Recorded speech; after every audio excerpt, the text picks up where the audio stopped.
working in my everyday travels journal today, and I'm recording a little trip that Artie and SJ and I made to the gallery the other week in the school holidays. I've got a bunch of bits and pieces here, some pages torn out of the gallery magazine. We're members, so we get the magazine sent to us, which meant that I had some images in there of some of the things that we saw when we actually visited the exhibitions. So that was a cool thing to have.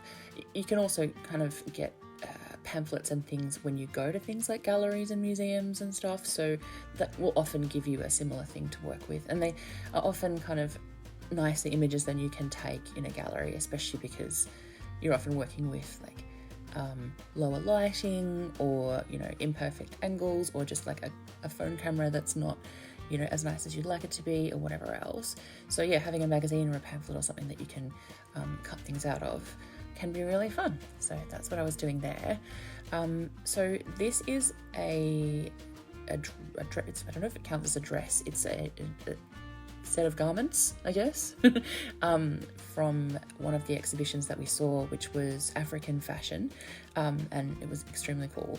And I wanted to make sure that I've recorded the artist and a bit of information about it. So I've just got my little, or one of my little grid label-y stamp things out, and I'm just creating a little label to go with it. The fun thing about using stamped things for things like this is that you can create as many of them as you need. So if you've got multiple things that that you want to kind of catalogue or label within a particular spread or telling a particular story, this can be a good way of making sure that they all match if you want that kind of continuity, which I did on this particular occasion. So yeah, I'm just sticking that in there.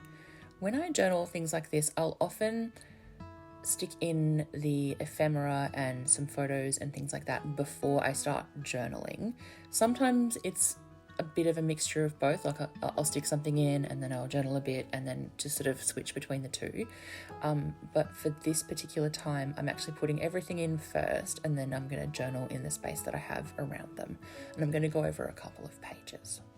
So I've got a couple of tickets for this one because when we went, they had a couple of paid exhibitions that you could go to. So I'm not sure how things work at different galleries, but at ours here in Victoria, in Melbourne, there's always the collection of stuff that's, free to go and look at for anybody. And then they often have like special exhibitions that you pay a fee of some kind to go into, like it's a visiting thing. So this one was a collection of things that was all, fashion and photography by African artists. So it had been curated and put together specifically for this event. And we also, which you'll see in a second, we went and saw the Pharaoh exhibition, and that was all stuff that was on loan from the British Museum, which, is problematic, but that's a discussion for another day. I'm just kind of, where was I going with that? Oh, yes, we had tickets because we went to see some of the paid ones. So you had to have a ticket to show so you could get in. So the African fashion was extremely cool. I really, really enjoyed that. We had a good wander around and just kind of got absorbed in all of the amazing kind of colours and textures. And I always love seeing when different genres and different cultures kind of mesh in different ways. And a lot of these artists were using traditional African symbolism or styles of dress or colours and patterns and things, and then combining them with like tailoring or fabrics or styles from other cultures. And so it was very kind of eclectic, and the workmanship and the craftsmanship that went into it was incredible, and it was really fascinating. So yeah, loved that. And I've got a little photo of Sarah Jane and Artie, because after we went to that one, we had a little look around the permanent collection, because Artie, for their French homework for the school holidays, had to go and find some French art. And so we went and had a look at some of the, the European art, and there were a bunch of French artists in there, so we did a little bit of exploring. So that's a picture of Sarah Jane and Artie that I've just printed out as an Instax. And then I'm adding in some of the things from the, what's what I'm looking for? from the Pharaoh exhibition. So I've got this amazing sarcophagus here. This again is one that I would never have been able to take this photo in the actual gallery. Like, it was quite dark. It was also sort of lying down in front of me. So this kind of angle, this top-down angle where you get to see all the detail inside, again, was something that you wouldn't be able to take your own photo of. So it was really cool to be able to cut it out. But it was too tall for my journal.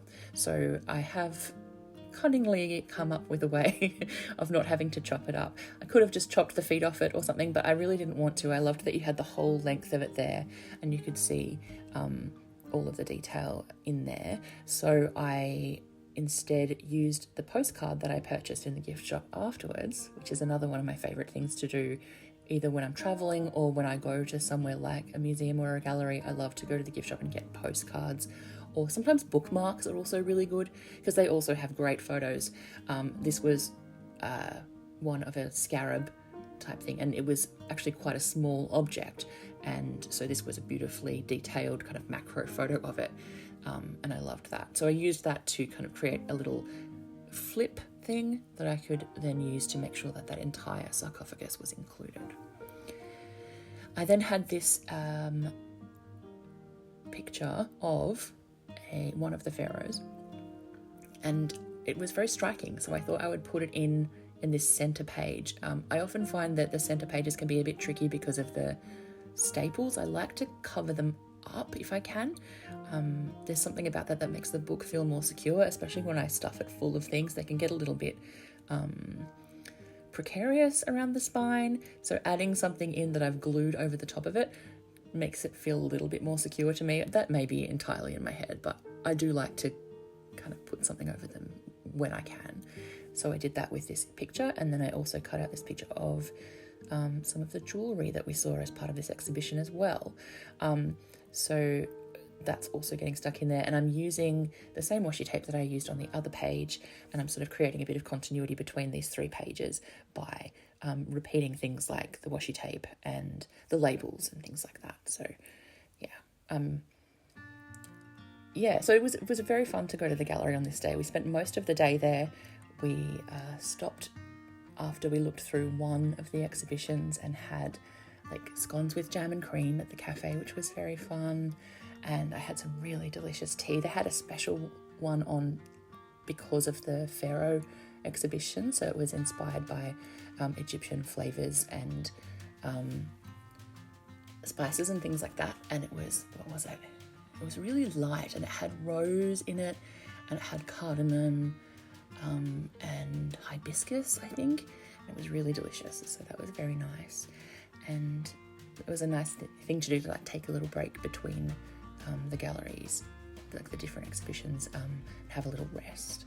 I was in my wheelchair, so I was lucky that Sarah Jane was able to kind of push me around a little bit towards the end when I got tired.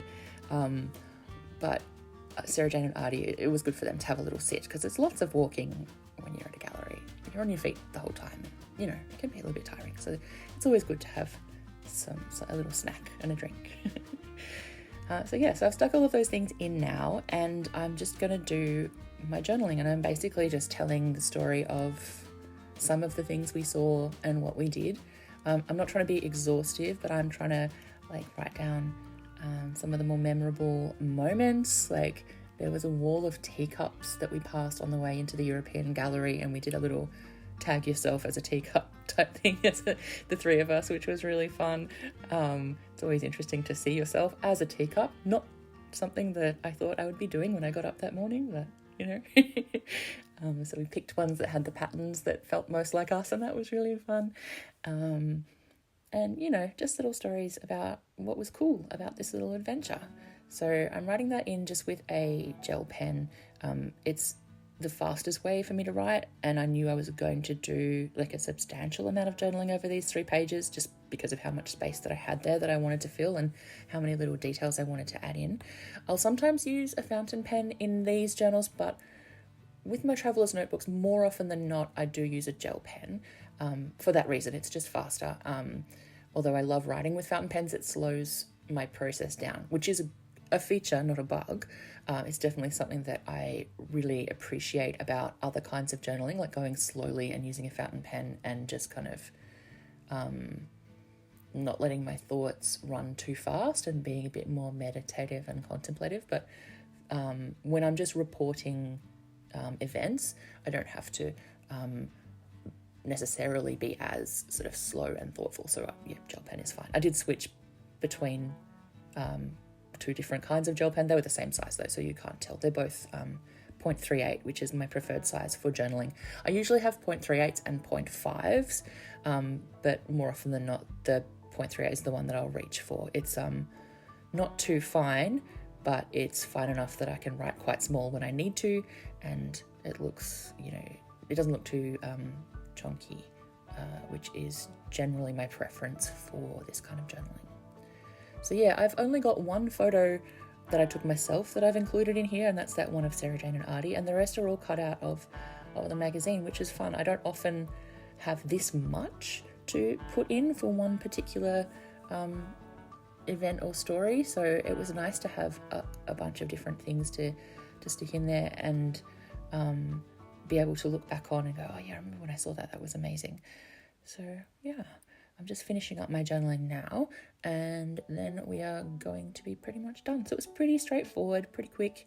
It was just enjoyable. It felt like doing like a school project almost, like telling a few facts about the different things that we saw, and like reporting on an excursion or something. It was cool, which I guess essentially is what it is. Just you don't have a teacher getting you to do it in class. You just make your own homework, apparently, in this house. Nobody is surprised by that. Anyway, thanks for watching. I hope you enjoyed it, and I will be back really soon with another video. Bye.